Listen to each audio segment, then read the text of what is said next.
We are live. Hey, how is it going? Happy New Year. Lee Hayward here for the first live video chat of 2022.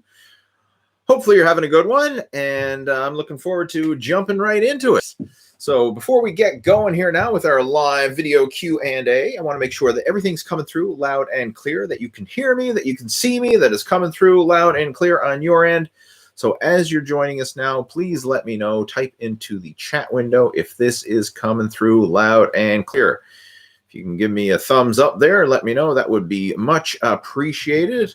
We've got Dan joining in. We've got Jump Kick joining in. We've got Samuel joining in loud and clear. Thank you, gentlemen. Appreciate it. Always nice to know that this is coming through. All right. So the way these video chats work, if you're a regular, you already know how these work, but I'm just going to address this now for the benefit of any new people joining in today, is I'm going to be hanging out here for the next hour answering Q&A. So anything that you would like to ask with regards to fitness and nutrition, with regards to your workouts, with regards to building muscle, losing fat, feel free to type those questions or topics of discussion into our chat window there, and I'll do the best that I can to help you out over the course of our video chat here. And this is something I like to do every Friday, or most Fridays. I didn't do last Friday because last Friday was New Year's Eve and we were out of town visiting family and stuff like that. So I didn't get one done last Friday, but I'm getting one done now. And so this is our first live video chat now of 2022. And it's good to be back, right? I enjoy doing these. It's a great way to clue up the week. And I also want to let you know that this weekend, we're actually doing a Lose Your Gut Challenge over on the Facebook. And this is something that I've done multiple times. I've ran several of these Lose Your Gut Challenges. If you're a regular, you've heard me talk about these before. But it's basically an intensive 5-day virtual coaching program where I take you through the fundamentals of laying out a step-by-step fat loss action plan, a plan to lose your gut and get in your best shape in 2022. And we just launched the group today. So it's not officially started. We just launched the group today. We've got 158 members in there right now. And if you would like to join the Lose Your Gut Challenge, then you can certainly do so. You can either message me directly on Facebook. And in fact, what I will do, I'll just type into our chat window here. I'll type in the link to our group. You can head on over to this link. It's facebook.com/groups lose.yourgut.2022. But I posted the link there in the video chat, so you can go see that. And if you want to come on board with it, you're more than welcome to join the group. It's a free 5-day Lose Your Gut Challenge. And the way it works is every day throughout that challenge, I'm going to be doing live video coaching and covering the fundamentals of laying out a sustainable and enjoyable fat loss training program. So, I mean, we'll go into nutrition in detail, because nutrition is the biggest element when it comes to fat loss. Like, you could have your training in check, but if you can't out-train a poor diet. So we're really going to go deep into nutrition, but we're also going to cover strategies for workouts, whether that's working out at home, whether it's working out at gyms, depending on your situation, because I know we're in a whole, a new level of pandemic, if you will. And I know a lot of places gyms are closed or they're at restricted capacity and you may not feel comfortable going to gyms. So we'll be covering strategies on how you can work out, whether you are going to the gym or working out from home, because it can be done from both. I mean, ideally, it's nice to have access to a good public gym, but if you have to make do at home, you can certainly get some good results. And in fact, some of my personal coaching students who've made the best progress in 2021 did so working out from home. So I'll share some of those strategies with you as well. And so we'll be really going deep into that. So again, for those of you who are tuning in live right now, if you would like to come on board, feel free to click on that link. Join us over on Facebook for an intensive week of Lose Your Gut Challenge, right? It's going to be an interactive coaching program. And I've ran several of these over the past few years. I do at least a couple of these challenges every year, and I've been doing it now for several years. And hands down, this is the best way that I can basically give you the most value in a condensed period of time, right? It's a 5-day intensive virtual coaching program. And this is the thing that's really made a big difference for a lot of people. Like my best coaching students, they keep going through these challenges time and time again. even if they've already been through them before, because it really helps to nail down and master the fundamentals and the basics of fitness and fat loss nutrition. And that's one of the things you'll find when you look at anybody who's super successful when it comes to pretty much any endeavor, but especially when it comes to fitness and nutrition. It's not people who are overcomplicating things. It's not people who are always trying, to reinvent the wheel or do some crazy new fad diet or some crazy new funky workout program or anything like that.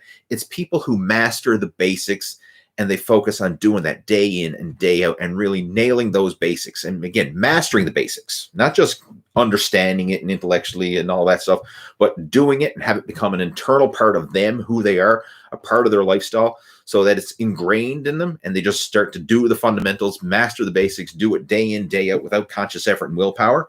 Once you get it to that point where you know it and you're seeing the results, that's when change really happens. So again, if you're interested in coming on board, feel free to join us over on Facebook, right, for the Lose Your Gut Challenge group. And people are saying, I don't have Facebook, but I'm down for the challenge. Well, sign up for a Facebook account. It's free. Head on over to facebook.com and you can literally sign up for an account and join the challenge. You need to have Facebook in order to interact with the challenge, because that provides us the platform to communicate back and forth, right? If you don't have Facebook, you can't participate in the challenge. And it's totally free to sign up for a Facebook account. You don't need to invite all your friends and family and everything else. I mean, you can just literally sign up, add me as a friend, and then I can invite you to the challenge. That's as simple as it is.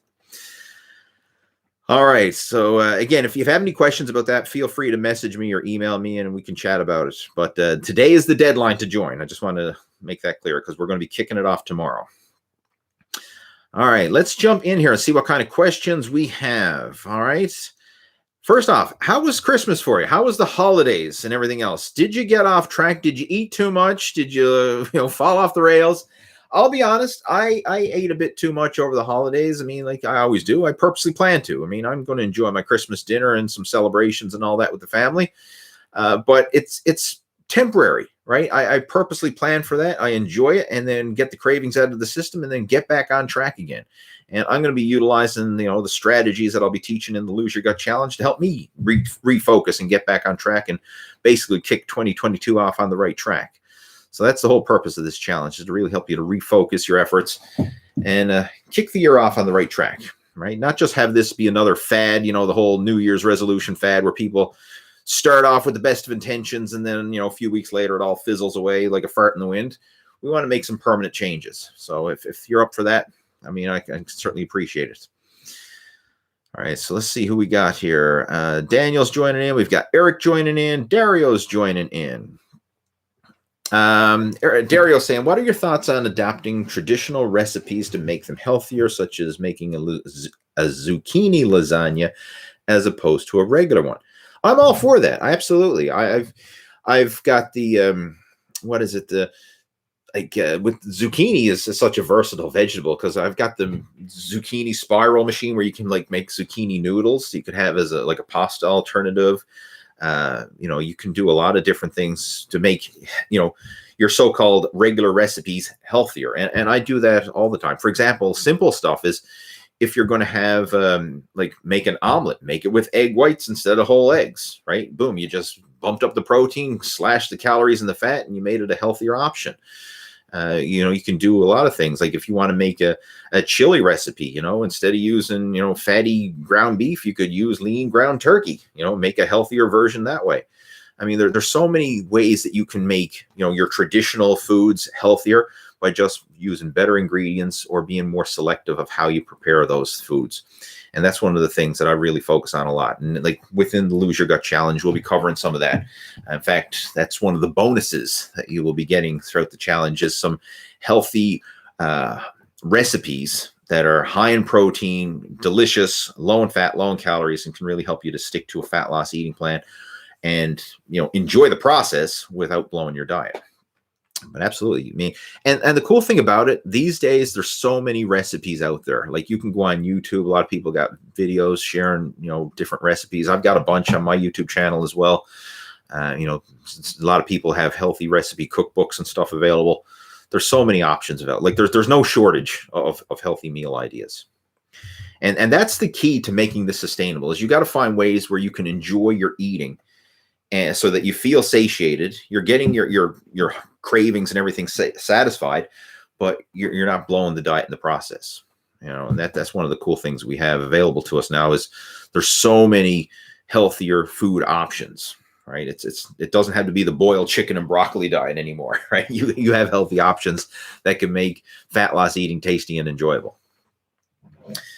Who else we got there? Eagle Eye John joining in. It says, Lee, if one muscle group fried like triceps, as you've done in one exercise, you need to do another, or you can't. Would it be okay to leave that second exercise for triceps as they're fried? All right, I'm going to read that again. If one muscle group's fried like triceps, as you done one exercise, you need to do another exercise. You can't. Would it be okay to leave that second exercise for triceps? All right. I'm going to try and decipher your question to the best of my ability. I'm assuming, like, let's just say you're following a program, right? Whatever. You Google the program, like tricep workout, and it says do 3 exercises, and you do 2 of them, and your triceps are fried or you're pumped, and you don't have the strength to do the third one. Do you have to do it? No. You have a couple options. One, you could either scale back the volume on so that you're not exhausting yourself, or you can just stop the workout short. Like, you don't have to do multiple exercises for each muscle group if you feel that you've got adequate stimulation from 1 or 2 exercises, right? That's really an individual thing, and how you would structure that out is going to depend on you, your fitness level, what it is you're training for. But from a practical point of view, like when I'm usually working with beginners and people who are new to training or coming back to the gym after a layoff, we'll probably only be doing 1 exercise per muscle group. Like, you don't need to go in there and annihilate the muscle, right? You don't need to go in there and do 20 sets and 5 different exercises for a muscle group if you're just coming back to the gym or you're in that beginner intermediate phase, right? You just need to stimulate and let it rest, recover, and grow. Now, of course, as you build up your strength and your work capacity, then you'll be able to handle higher volume, and you may need to perform more exercises, and that's cool. But do so as your strength and work capacity builds up to it. Like, don't feel that you have to do more than's necessary, right? Like, you only need to stimulate the muscle to the point where, you've broken it down. Okay, now you need to let it rest, recover, and grow. And it's in the rest, recovery, and growth process where the results actually happen. When you're in the gym training and breaking down the muscle, you're not building muscle in the gym. That's providing the stimulus. It's in the rest, recovery, and growth. That's where the progress actually happens, right? When you're outside the gym, right? That's where it happens. So you only need to do enough to stimulate growth. And if you feel you can do that with 1 exercise or 2 exercises or whatever it is, then that's fine. You don't need to go in there and do a shit ton of exercises because, Joe Blow's workout program says, hey, do 5 exercises for triceps or whatever, and you don't have the strength and capacity to do it, right? So yeah, don't do more than needed. It's like, you don't need to bring a rocket launcher to a deer hunt, right? You just need to do enough to get the job done, right? You don't need to annihilate it. What else we got there? Jump Kick Jones. I gotta love that one, right? What would you recommend for someone to start doing pull-ups at home? A pull-up bar would certainly be helpful if you don't already have one. And if you're doing pull-ups at home, you can get a doorway pull-up bar, or maybe you can rig up something at home, or you can buy these pull-up stations, like one that I know a lot of guys have is you can get the dip, leg raise, and pull-up station setup, right? Which is ideal for a home gym. It doesn't take up a lot of space. But yeah, you need to have a pull-up bar. That's hands down the first thing. But the key to doing pull-ups is multiple sets of low reps, right? Focusing on building up the total volume and not just simply grabbing the pull-up bar and trying to rep out to failure. Like I would much rather you do multiple sets stopping short of failure, and that will allow you to increase the total volume of pull-ups. In fact, I've got some YouTube videos covering pull-ups, pull-ups for beginners and stuff like that, some different variations that you can use. Just do a search for Lee Hayward pull-ups on YouTube, or like Lee Hayward beginner pull-ups, something along those lines. I can't remember the exact title of the video off the top of my head because it's one that I've done a while ago. I'll just do a search for it here now. If I do it, And actually, I'll post a link to it. Yeah, so it's called How to Do Pull-Ups for Beginner, Home Gym Pull-Up Variations. Right, there it is. But if you just do a search for Lee Hayward pull-up, it should pop up there in YouTube. But for the benefit of you, Mr. Jump Kick Jones, seeing you got a cool username, I'm going to post the link for you right there in the chat window. And I'll just call it Pull-Up Video. Pull-Up Video. Boop, boop. There we go. So there, check that out.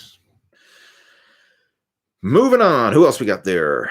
Daniel is joining in, says, I used to weigh 333 pounds. Now I'm down to 257 following a keto diet. Congratulations. That's awesome progress. Good for you. Hawkster12. Hi, coach. When should you switch up your strength training routine? I've been doing a 3-day split for 6 months, and I've seen noticeable changes and wondered when would be a good time to switch it up. That depends. I mean, if it ain't broke, you don't necessarily need to fix it, right? If you're still seeing gains, you still enjoy what you're doing, you can keep doing what you're doing. The way I like to look at training programs and changing them up is you change them when you need to. So if you start to plateau in your workout routine, or maybe even within an exercise in that workout routine, then you can modify the program accordingly. And you may not need to change the entire program. I mean, if you're doing a 3-day split and you enjoy 3 days per week, I mean, hey, keep doing a 3-day split. I like to work out 3 days per week, with weights, that is. I alternate weight training one day, cardio the next. But when I'm doing my weight training, it's usually 3 days a week, right? Every other day. And I like that. And I've been doing that for years, and that's what I keep doing because it works. And I find that it works for my schedule. It works for my recovery ability. And as I've gotten older, I need more recovery time between weight training workouts. I can't weight train 6 days a week anymore. I find that if I do, not only is it slow the recovery process, but I also get pain in my joints, tendons, and ligaments. Like if I try to work out 6 days a week, my shoulders are going to act up. My elbows and my knees and hips and all those joints are going to start causing me grief, because it's not just the muscles that need time to rest and recover. It's the joints, tendons, and ligaments as well. So I find that 3 days a week is like my sweet spot. That allows me to hit the gym consistently, make progress, and enjoy it, and do so pain-free, right? So that's my sweet spot. So I keep with the whole 3 days per week thing. But the exercises themselves, I mean, you can change that up. So for example, like let's just say you're doing bench press and you feel like you're hitting a plateau, you're not seeing any progress with the bench press, then hey, feel free to switch it up. Maybe you do a dumbbell press or an incline press or whatever. Same with, legs. Maybe you're doing back squats and you feel like, hey, I'm hitting a plateau with the back squat. Maybe you want to try a front squat, or maybe you want to try a leg press or a hack squat machine or something different. Same with the rows, change up the row variations. So you can change up your exercise variations within your training split, your training routine, and provide some unique muscle stimulation. You could also try changing up the set and rep patterns. If you're always doing, say, like 3 sets of 10, then maybe you want to try, 5 sets of 5, or maybe you want to try like 4 sets of 15 or something like that. You can mix up the variables within the program itself and still stick to the same core routine. And that's very often what I do myself. Like I stick to the same core training split, but I'll vary the exercises, vary the set and rep pattern. And I find like that provides enough training stimulation to keep it fun and enjoyable and to still keep the progress happening. But as far as like, when do you do it? It's an individual thing. And you may not need to change up every exercise. Like certain exercises you may really enjoy and you find that they work well for you. So you might want to keep them in there as a staple, but others you might want to change it up. And again, some simple ways is just to literally change up the exercise variations. You can switch from barbells to dumbbells to machines, different grips. For example, like if you're doing like a lat pull down, even though it's one exercise, the lat pull down, you can change up the attachments that you use and have a totally different workout, right? You could do a wide grip, you could do a close grip, you could do a parallel grip, you could do an underhand grip. There's so many different variations that you could do within that one exercise. So there's lots of ways to provide unique stimulation and still keep the same core training split that you have going. Moving on, let's see. Eric saying, I had a few weeks of a buffet across the family, easily 5 to 10 pounds added. Ouch. All right.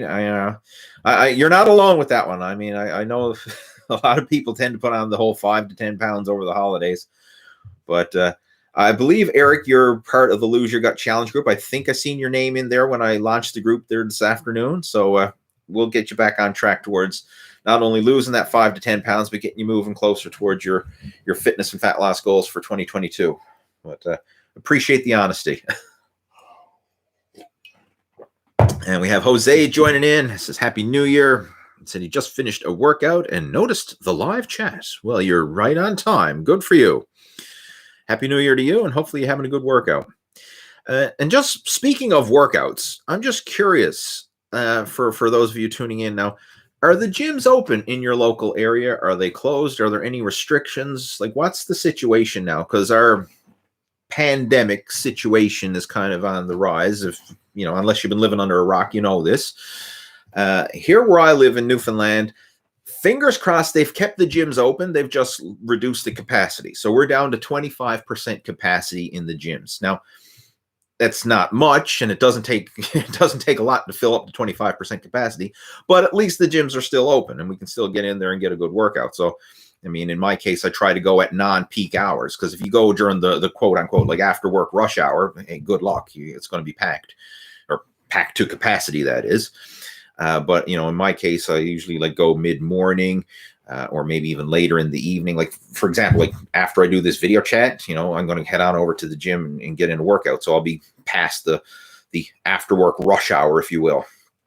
All right. But, you know, thankfully they've decided to keep the gyms open. But I was talking to several of my coaching students today, and, you know, certain places the gyms are closed again, and it's unfortunate, right? I always get a kick out of how the people in charge of deciding, you know, lockdown restrictions and everything else, how they decide what's an essential business and non-essential, right? One of my friends was actually talking about this today, saying, like, isn't it funny how the liquor store is considered an essential business, and the liquor store has to stay open, but the gym is not an essential business, so they'll close the gyms down, right? I mean, does that make sense? Not really. You know, or they'll put, you know, limited capacity at the gyms, but then there's no capacity restrictions at stores. So, I mean, you can pack them in there like sardines, but at the gyms, you know, people have to be spaced out. I mean, it's kind of strange how they work everything. I mean, I'm not saying it's right or wrong, because I mean, I know you could argue pros and cons both ways. I mean, I wouldn't want to be a decision maker in this whole situation, but it's frustrating nonetheless. Anyway, enough. Let me know in the chat window if the gyms are open in your local area or not, and if hopefully they are, right? Because I know that certainly makes a big difference, not only from your fitness point of view, but from a stress relief point of view as well. I mean, like, if I couldn't exercise, I would go bonkers, right? Like, that's my stress relief right there. Like, some people reach for comfort food, some people reach for the bottle, some people reach for something to smoke or snort or whatever as their stress relief. I reach for my sneakers and I exercise. So when I feel stressed, that's my default go-to, right? Exercise, whether it's cardio, weight training, or whatever. I mean, that's what I got to do. And if I couldn't exercise, I would go bonkers. Anyway, let's see what else we got there. Okay, we got an elaboration there on a question. This one's John's question there about the triceps. He says, if your one set muscle soreness week after week, you can't train them, is there a need to train them if they're sore? If you one set muscle soreness week after week, you can't train them, is there a need to train them if they are sore? If you're still sore from a previous workout, then no, you shouldn't train it again. Like, let yourself recover. Now, with that being said, sometimes doing some light mobility work or some light exercise can help to alleviate muscle soreness. Prime example, like if your legs are really sore after leg day, you know, doing some easy cardio the next day could actually help speed up the recovery process, because you're getting some blood flow and circulation into the muscles, and you're providing some light stimulation. And very often, light movement is actually better for recovery than nothing at all. And that's why I always like to alternate weight training one day and cardio the next, because during the weight training workout, that's when I'm doing the high intensity training. I'm breaking down the muscle tissue, placing stress and demands on the muscles, joints, tendons, ligaments, breaking it down. And then when I do the cardio the next day, that's gentle exercise, right? It's flushing the muscles with blood, but it's not placing them in a stressful situation. Like, it's not max effort or anything like that. It's just gentle exercise, increases blood flow and circulation, helps to aid with fat burning. But it works well. And I refer to it as my yin and yang training system, where you're alternating, the high intensity weight training and the low intensity cardio. And I find that the combination of both of that together works really well in a complementary fashion.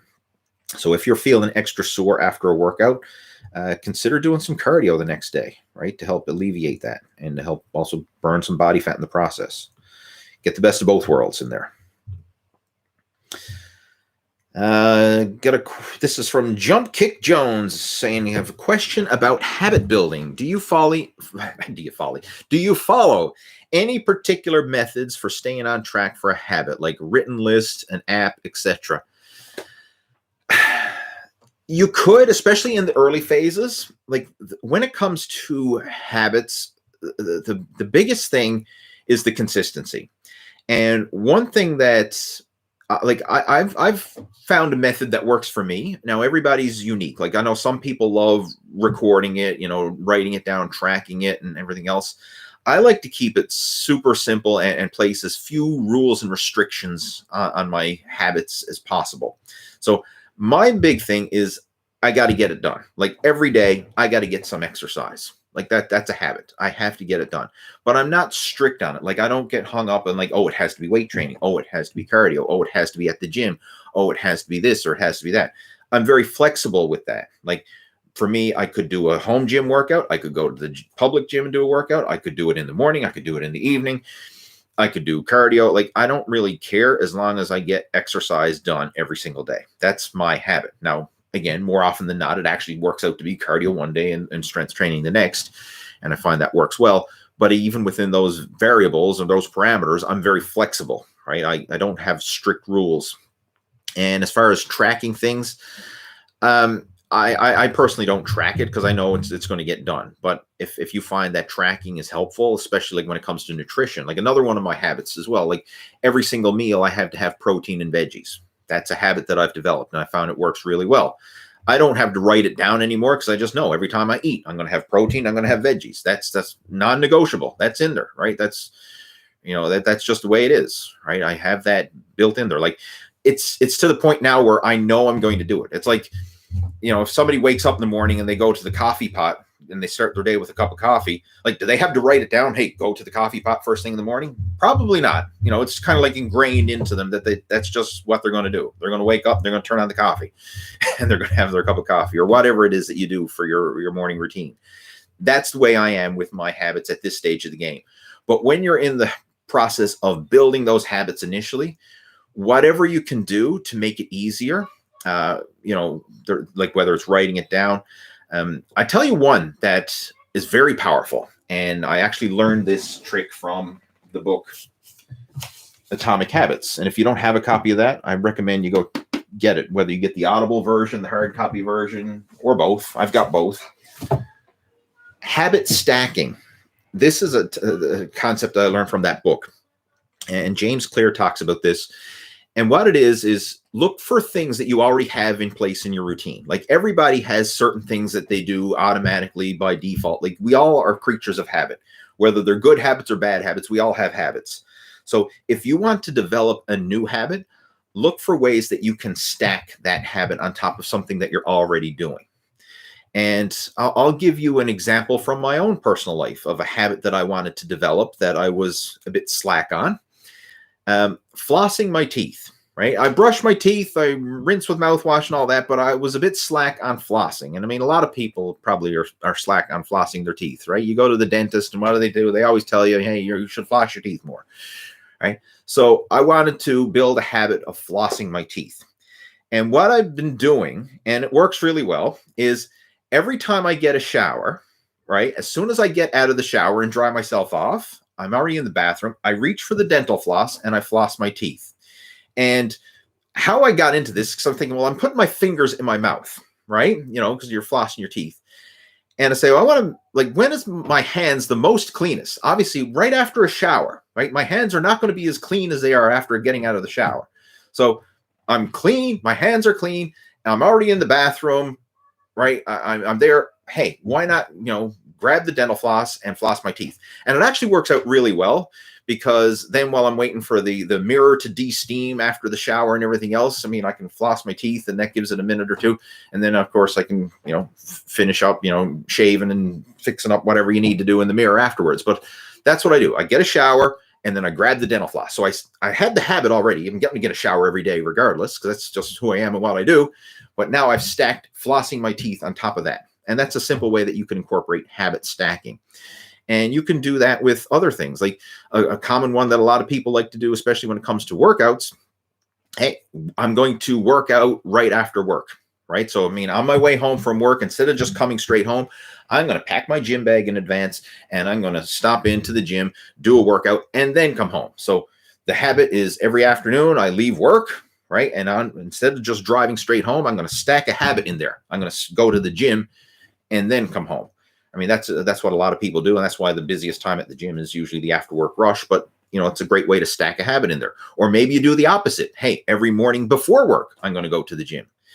Other ways you can stack habits. Like in my case, I mentioned the protein and veggies.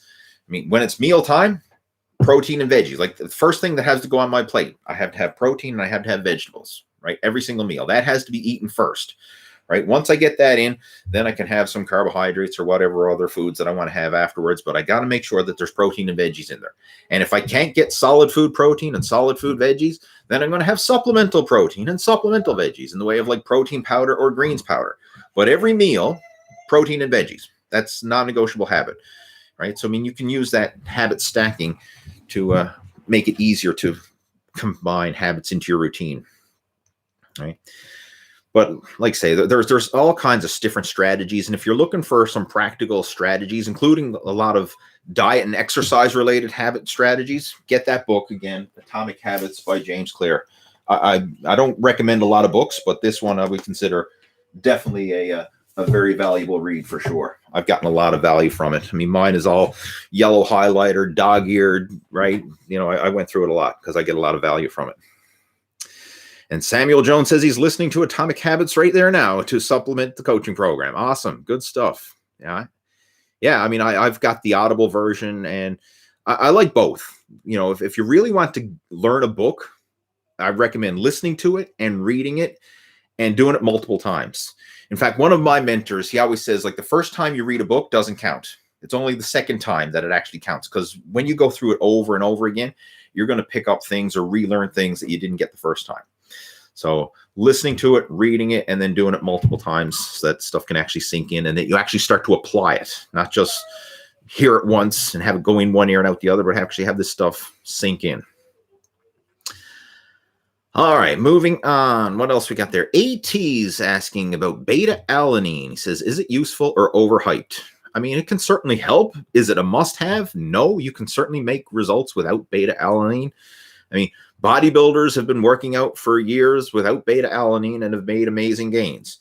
Like, prime example, think of back in the pumping iron days, right? The Muscle Beach pumping iron days in the 60s and 70s. There was no beta-alanine around then, and guys made amazing results and got very incredible physiques. So do you need it? No, you certainly don't. You only need diet and exercise and consistency. That's what you need. But the supplements like that, they can help. And with the beta-alanine, I mean, it can have a bit of a performance enhancement. It might help to increase blood flow and circulation. So it can help the process along, but it's not a must-have by any stretch. I mean, if you're advanced and you're kind of like looking for an extra edge or some extra strategies or something like that, you can look into it. But personally, I don't take it. I mean, it's not a must-have for me by any stretch of the imagination. I mean, it's in a lot of pre-workouts, and I'm not a big fan of pre-workouts unless I really need it. Like if I'm doing something outside my norm where I need to have that extra energy boost, then I might take a pre-workout. But more often than not, my pre-workout of choice is just a cup of black coffee, something simple. I try not to go overboard on stimulants and pre-workouts and stuff like that, because I find even though they do work, it can be overkill and very often can lead to burnout, and eventually you get to the point where you almost like need the pre-workout just to get up to baseline. So I like to be very conservative with stuff like that. And same thing with beta-alanine. I have used it and I have found it has helped, but it's not a must-have by any stretch of the imagination. What else we got there? Jose is saying, we had our first snow day, but it did not stop me from working out. Today's question, what exercise can I substitute for a seating leg curl if I only have free weights and dumbbells? Well, congrats for working out regardless of a snow day. Good for you. And as far as a good alternative for leg curls, well, one that you can do is basically a stability ball leg curl. And what it is you would lie on the floor and put your feet up on a stability ball, and you would curl, like lift your glutes and hips up almost like a glute bridge, and then curl the ball in under you. And I actually have a video showing this exercise. It's basically like a body weight leg curl. This is a really good variation. Let me just see if I can find that.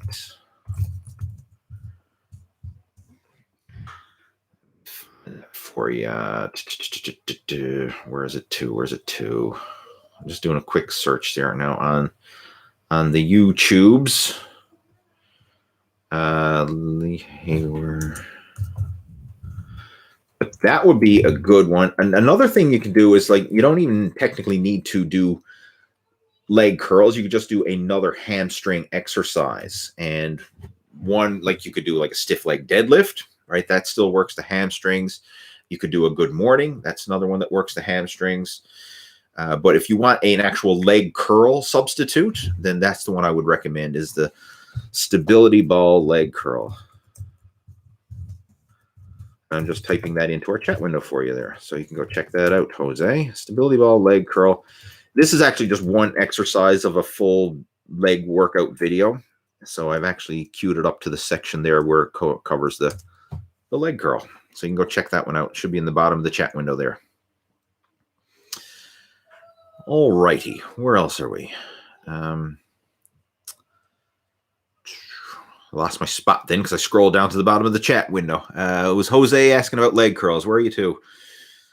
There we go. Okay, Rain is got the next question. He says, what are your thoughts on straight sets and time under tension? They're good. I mean, what do you want to know about it? Time under tension, I'm a bigger fan of focusing on the quality versus simply quantity, the way it is with my training now at this stage of the game, I'm not pushing the same weights that I used to back in the early days for a couple reasons. One, I'm not as strong as I used to be. I've had several injuries over the years, and I know if I try to push super heavy weights and low reps, I'm going to snap my shit up.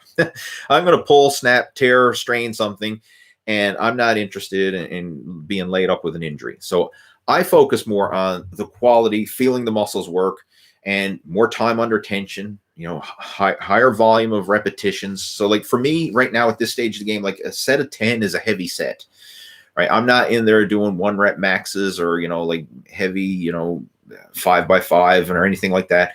For me, like I say, heavy set is 10 reps. And I usually keep my repetitions in the 10 to 15 range. So I am getting more time under tension.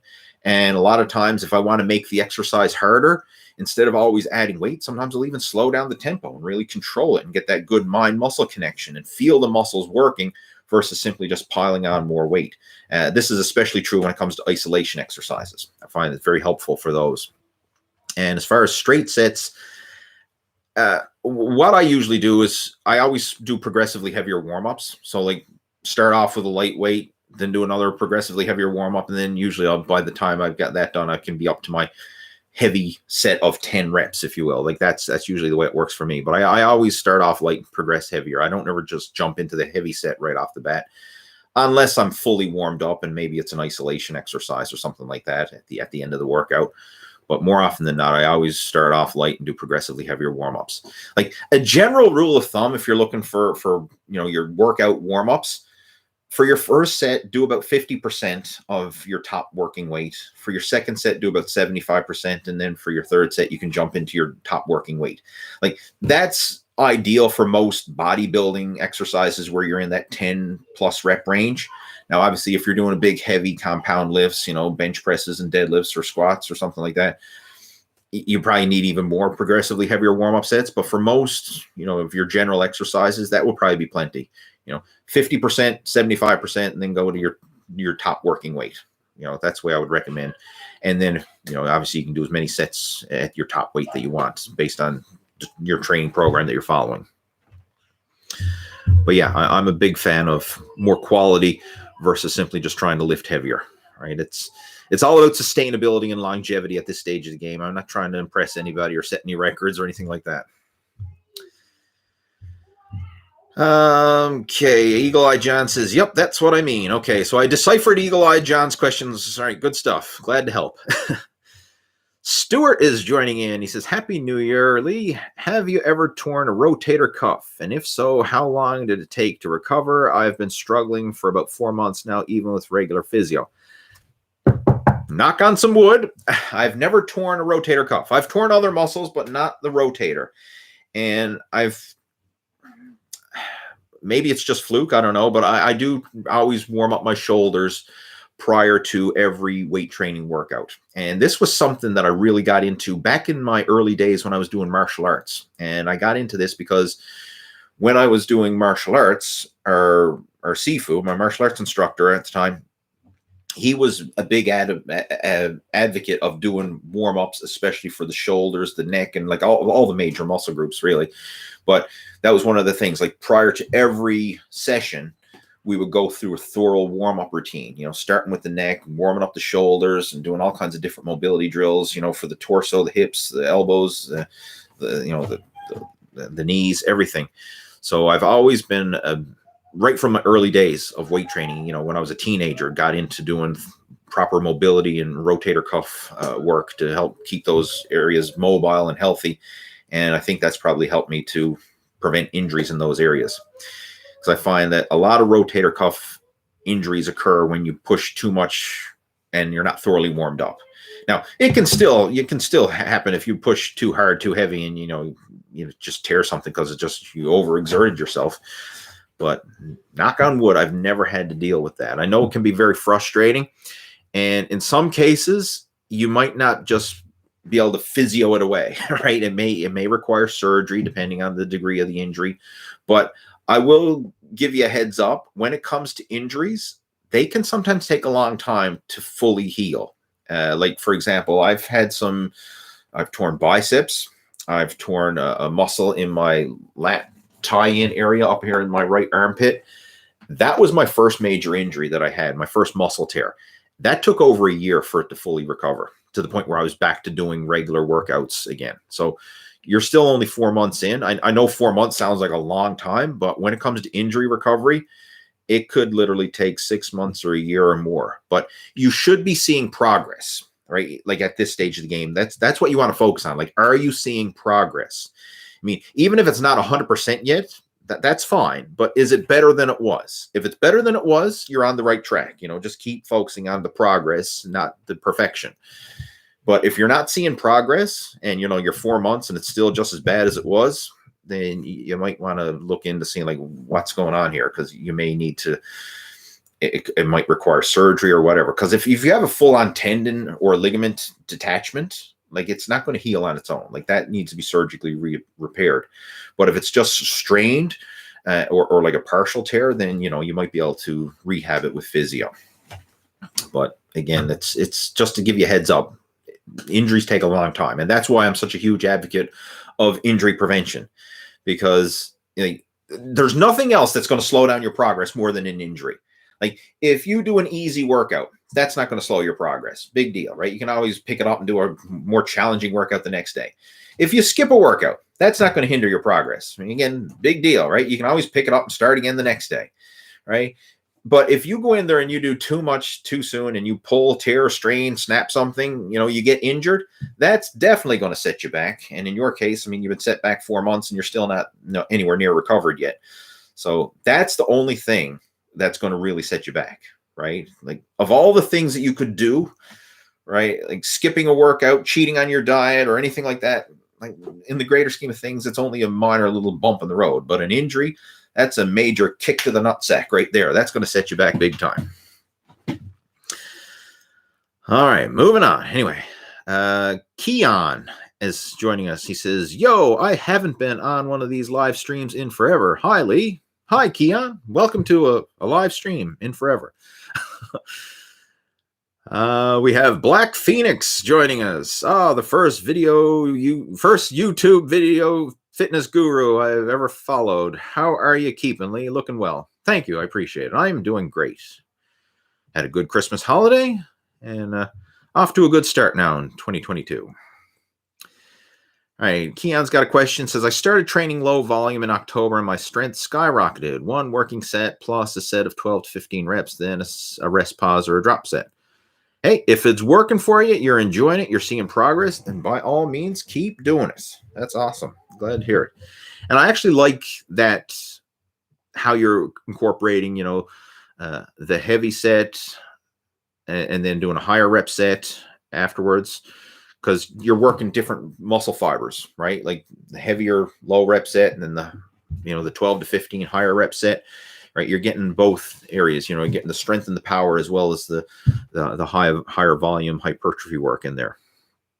And that's one of the strategies that I often use for some of my coaching students. Like we'll sometimes like pyramid up and then do a drop set, meaning like pyramid up in weight, maybe like 10, 8, 6, and then do a back off set of 15. Like that was a common set and rep pattern that the Iron Guru Vince Gironda used to make popular back in the old days. That was one of his set and rep patterns. I mean, he had a shit ton of workout programs back in the day, but that was one that I remember reading about that he was an advocate of, and it certainly does work, right? Working through the different rep ranges for maximum muscle growth.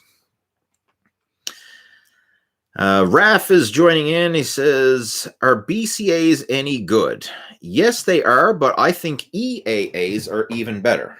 All right, BCAAs, branched chain amino acids, are basically the 3 essential amino acids that you need for stimulating muscle growth. But EAAs, essential amino acids, covers all the essential amino acids that your body needs, including the branched chain amino acids. So if you're looking for an amino acid supplement, most people these days go for the EAAs versus the BCAAs. All right. So now both can work. Don't get me wrong. I mean, you can still get results from a branched chain amino acid supplement. I mean, but if you're looking for the best bang for your buck, the best value, if you will, get an essential amino acid, EAA, instead. And that's what I use personally. So I'll have essential amino acids when I do weight training. I have it when I do cardio, especially if I'm doing high intensity. Right. If I'm going for, a hard weight training workout, or I'm going for like a long bike ride or something like that, I'll have essential amino acids with me. I'll just mix it up in my water bottle and sip it while I'm training. If I'm just doing something low intensity, like, taking the dog for a walk, then I don't bother, taking amino acids for something like that. But if I'm doing any activity that I'm pushing myself, then I'll definitely have the amino acids. And I find that it can help because the way amino acids work, it's basically protein broken down to its most readily absorbable, utilizable form. Because amino acids are the building blocks to protein, but it takes a long time for your body to break down, digest protein, and get it to the point where it's actually amino acids that your body can readily use. For example, if you eat a chicken breast, it could take hours for that to get broken down to the point where it's the readily absorbable amino acids that your body needs to store in your amino acid pool that your body can then utilize for fuel and energy and muscle recovery and all that stuff. Whereas if you take the amino acid supplement, it's already broken down to its most basic form. So when you take an amino acid supplement, it's readily available within 20 minutes. Whereas you eat the chicken breast, like that could be sitting in your gut for hours before it's readily available. So that's the benefit of the amino acids over protein, is it's rapidly absorbing. So when you're in the gym and you're breaking down your muscle tissue, you're training hard, and you need that readily available amino acids, you can get it through the supplement versus having your body break down your own muscle tissue to get its amino acids. Because that's what's going to happen. Like your body's going to utilize it anyway. Now, where's it going to get it from? Is it going to get it from the amino acids that you consumed through an amino acid supplement? Or is it going to break down your lean muscle tissue to get the amino acids it needs? And that's the benefit of it. Think of it as like an anti-catabolic supplement to help keep you in a more anabolic state while you're training. So it's ideal to have when you're pushing yourself with high intensity, whether that's high intensity weight training, high intensity cardio, something along those lines. But if you're just doing easy exercise, you're doing like a yoga session, or you're doing a walk or something like that, and you're not really breaking your body down or placing a lot of stress on your central nervous system, I don't bother to take the amino acids then. I only take it when I need it. But yes, they are good, to answer your question.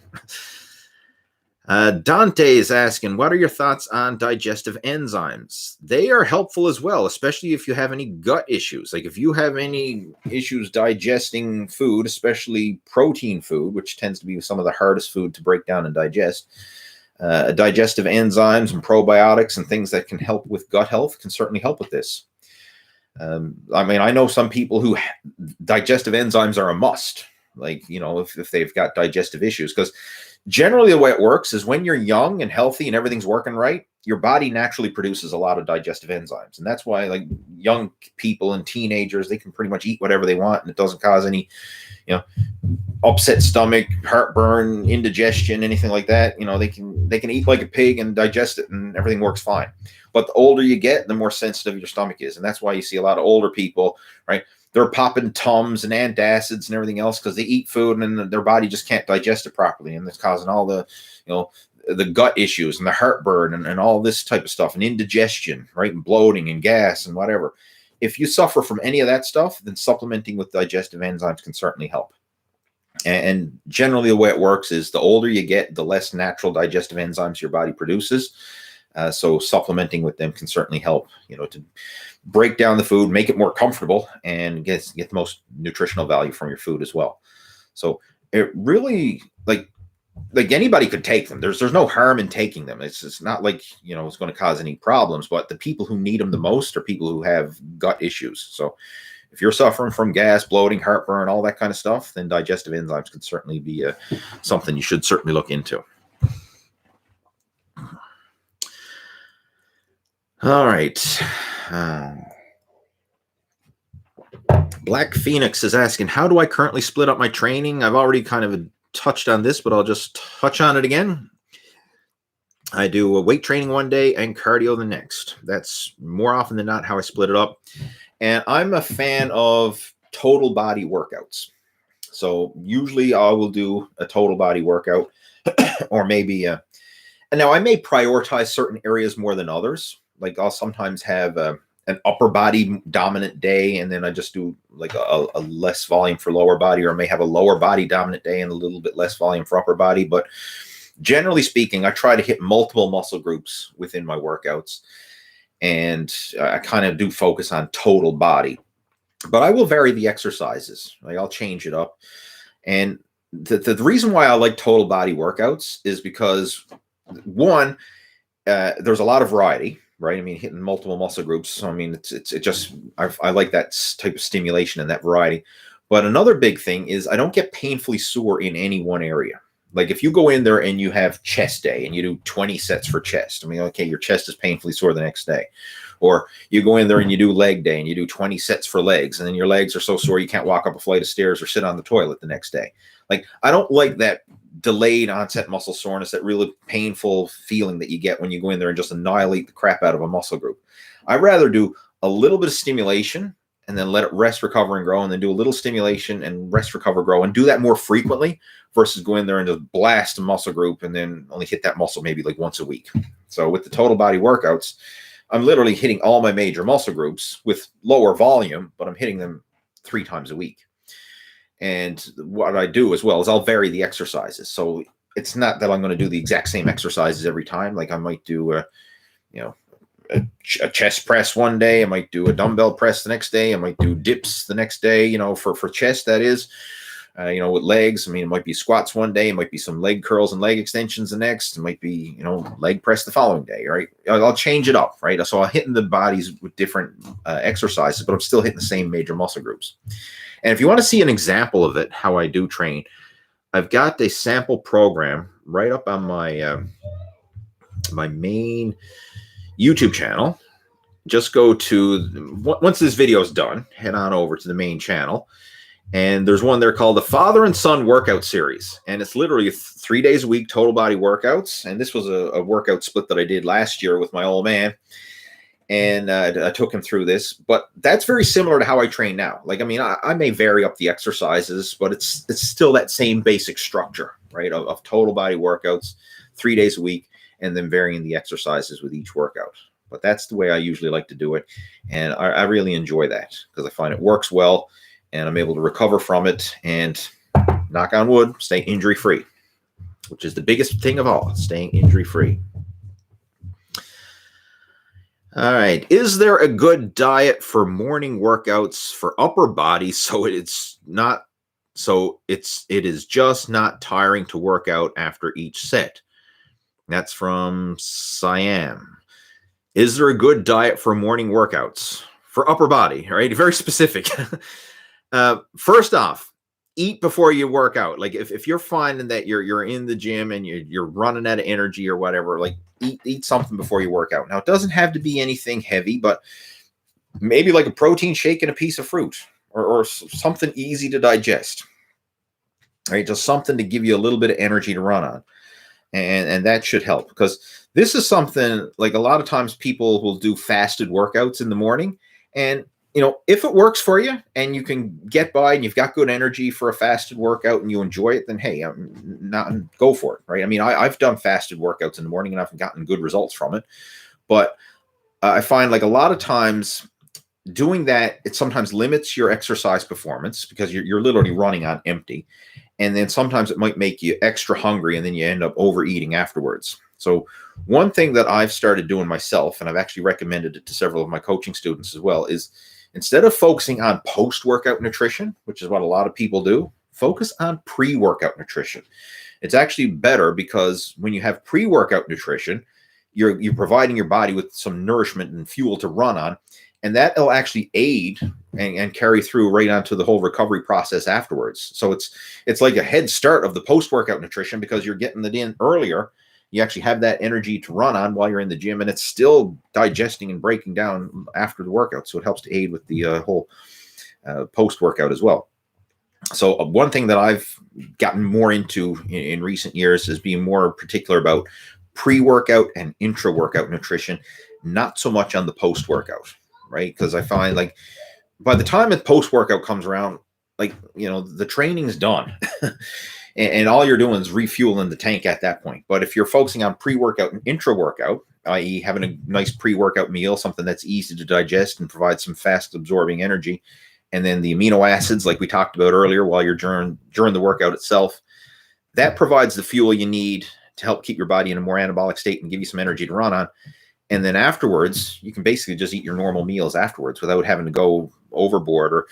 And it actually helps to control your appetite. Because one of the things I've sometimes find is if you're not eating before a workout, it can make you extra hungry.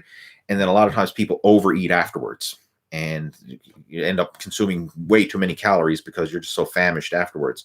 Whereas if you're eating before, it stabilizes your blood sugar. And then you can eat like a normal person afterwards instead of being famished and gulping down too much food. So I've actually found it easier to keep my calories in check by pre-workout and intra-workout nutrition versus having the big old post-workout pig out, if you will, right?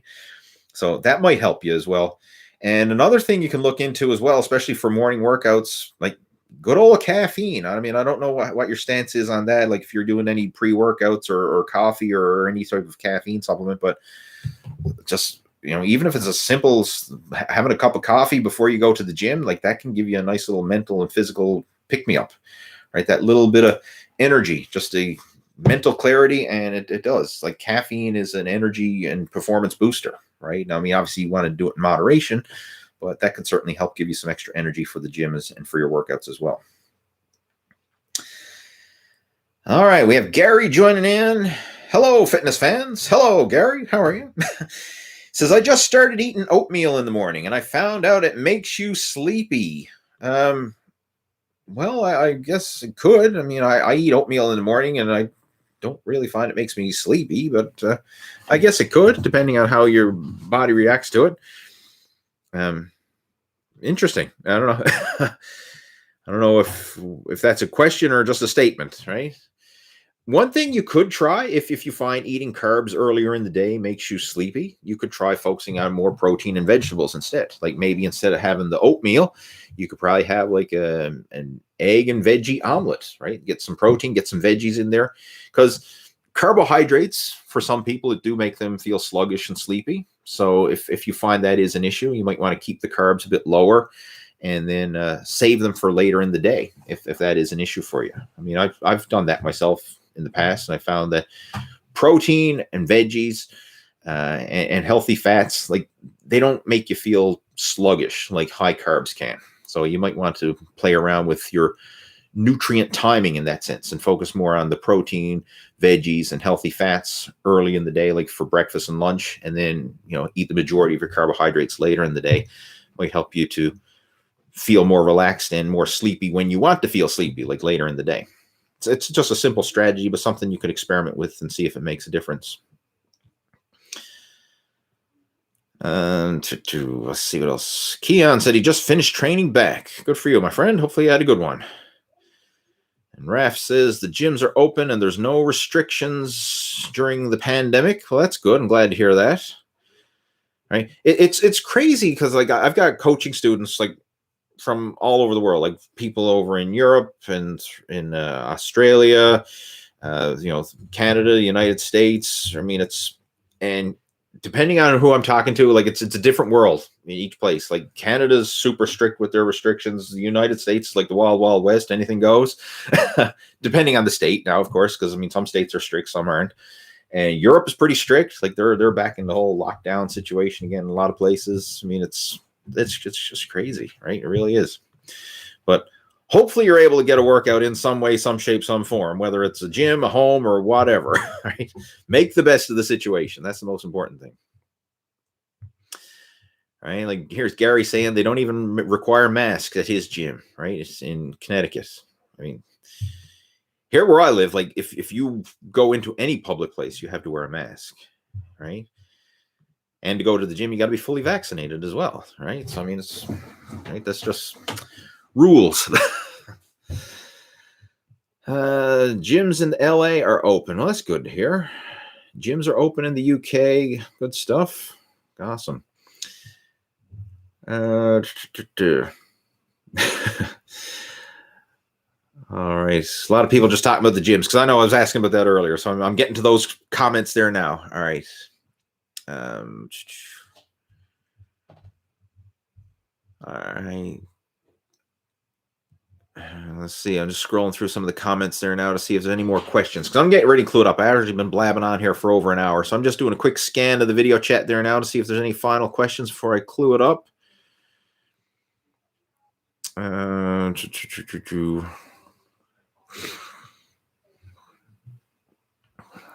Nomo says, can you read this comment? Yes, I just did.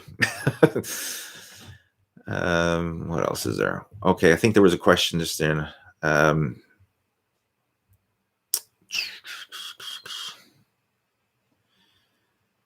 All right, when is the best time to take protein shake? Before, after, or during? I usually take mine during my workout. Protein shakes, look at protein shakes just the same as you would any type of protein food. Like, I don't even consider a protein shake a supplement. I can just consider it a convenient source of protein food. So I could have a chicken breast. I could have a piece of fish. I could have a piece of meat. I could have a protein shake. It's all protein, right? Like, it's nothing magical about protein shakes. It's just a convenient source of protein. I mean, the benefit of a protein shake is you can whip it up in, 60 seconds flat. Like, there's no cooking, there's no nothing. It's just, hey, throw it into a shaker bottle and shake it up, or throw it into a blender smoothie and, gulp it down there, or mix it in with the way I usually take my protein is I usually mix it in with other things. So blender smoothies, high protein oatmeal. So I'll mix up a bowl of oatmeal, throw in a scoop of protein. I got high protein oatmeal, things like that. That's how I usually have my protein. I rarely ever drink a shake anymore, right? But I do use protein as a way to bump up my protein intake. And when to have it? Whenever you would have a high protein meal, right? Which should be your breakfast, lunch, your dinner, snack before bed. Those are the critical times. I mean, that's what I usually do. It doesn't have to necessarily be timed around your workout unless that works for you and your meals schedule, right? Like ideally during your workout, if you want to have protein during the workout, you'd be better off to have like an amino acid supplement, like I mentioned earlier, because amino acids are absorbed much faster than protein shakes, and it would actually be utilized during the workout. Like if you have a protein shake while you're in the gym, it's kind of going to be sitting in your stomach. It's not going to get as absorbed. It's not going to get absorbed as quickly as an amino acid supplement would, right? It's going to take longer, right? So, I mean, it's kind of just sitting in your stomach there. Now, it's not necessarily a bad thing, right? But ideally, if you want to maximize the efficiency of getting it into your system while you're training, the amino acids would be much better. Or if you want to have it, then have it like an hour or two before the workout, so it actually has time to digest and get utilized into your system.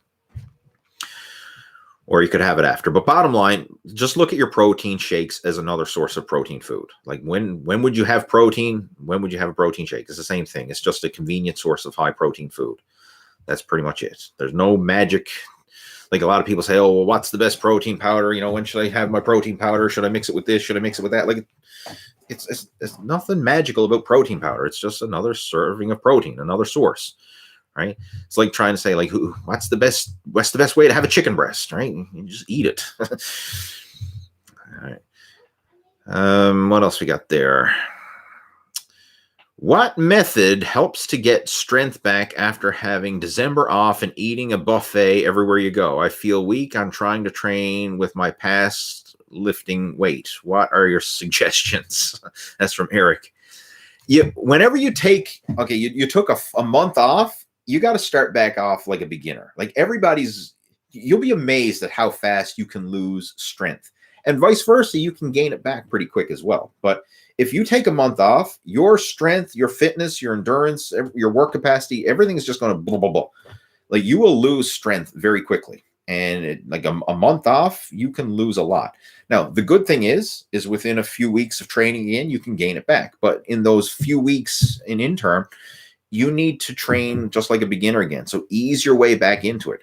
Don't think that you're going to be able to go from, I was up here back in the end of November, I took all December off, so I'm going to be able to start back up here again. No, you got to build your way back up to that level, right? So, I mean, start off light, just like a beginner. Go through the motions for the first week, and then just focus on improving each week thereafter. And you'll find, like, after a few weeks, you'll gradually build yourself back up to doing what you were doing before at your best. But you can't maintain peak fitness by doing jack shit, right? Peak fitness is something you build up to. If you're not doing anything, then your fitness is going to drop. Now you got to build it back up to the peak. So that's normal for everybody. If you stop working out, your fitness is going to drop, and it actually drops very rapidly. Like literally, if you take a couple weeks off, you'll see a significant drop in your fitness level. But the cool thing is you can regain lost muscle and strength a lot quicker the second time around than it took you to gain it initially. That's what they refer to as muscle memory, right? That's why if someone was in shape in the past and then they got off track and then they start working out again, like they can rebuild lost muscle and strength so much quicker the second time around compared to someone who's just building it for the first time. But that's totally normal. So for you, Eric, you got to start back just like a beginner all over again. But realize that you'll go through that beginner phase much quicker this time around compared to when you initially started training. All right, guys, I'm going to get ready and clue it up. I know there's still a lot of questions coming through here. I'll just quickly skim through. Okay. Trying to bulk, gaining strength, but not so much weight. What do I need to eat to gain weight? Tell you what, I've got a program that you should check out. It's called Old School Bulking. I'm going to type it into the chat window. You can go download that. Geez, I can't type. My fingers are. See, I'm going to find the link for you and get it. Get her.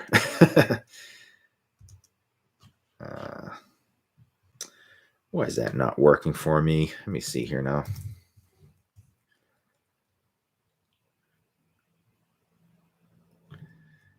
All right.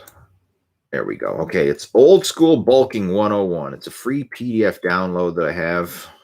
One of many PDF downloads that I offer, but this one is specific for bulking. So I'm just going to type that into the chat window there for you.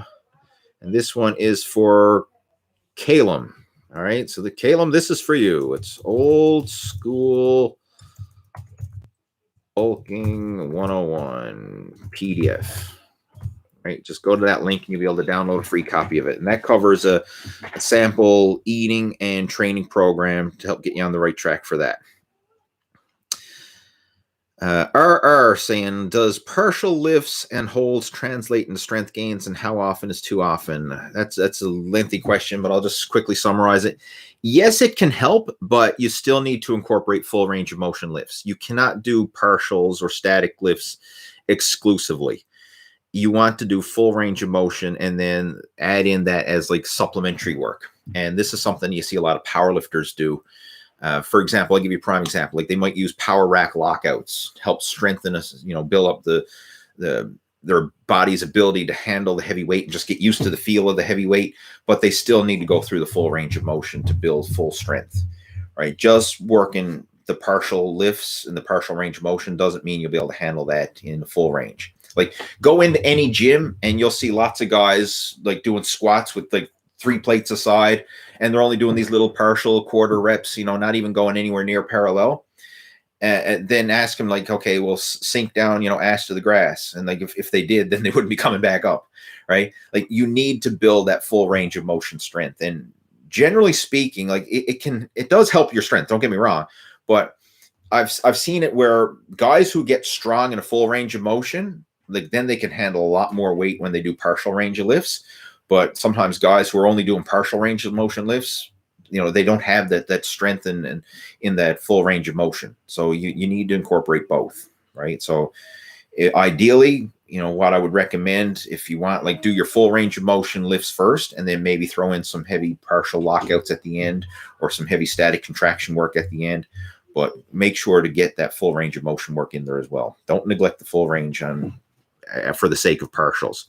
There was a program back in the day, power factor training, and there was a whole bunch of different variations of that where the guys, that's all they focused on was partial lifts, and they were trying to say, well, science shows that it doesn't matter what range of motion you lift in, so just lift in partial range of motion for as heavy as you can.